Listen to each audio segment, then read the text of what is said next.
বৌদি ভাই মেয়ের জন্য কিনেছে এই থালাটা, তাই ভাবলাম এই থালাটা করে মেয়েকে আজকে খাওয়াই। এদিকে মা আজকে বানাবে একটা দারুণ জিনিস, তাই এখানে ছোলা মটর ভিজিয়ে রেখেছে।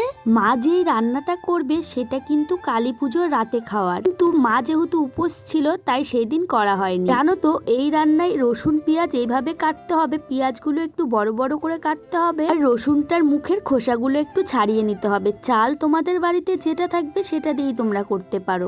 চালগুলো আদা ভাজা করে ভালো করে ধুয়ে নিতে হবে।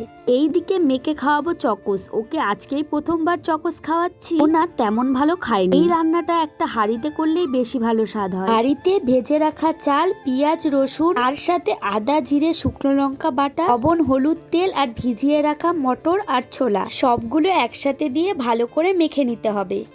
আর জলটা যারা যে পরিমাণে চাল দেবেন সেইভাবেই জলটা মেপে দেবেন।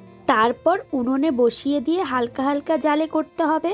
জিনিসটা এক কথায় পোলাওয়ের মতো। এই রান্নাটা আমার ঠাম্মা খুব সুন্দর করেন, কিন্তু এখন বয়স হয়ে গিয়েছে তো তাই এখন আর পারে না, মাকে শিখিয়ে দিয়েছে, মা করে। তার সাথে মা করেছিল ছোলা ভাজা, এতে কিন্তু বেশ ভালো হয়েছিল।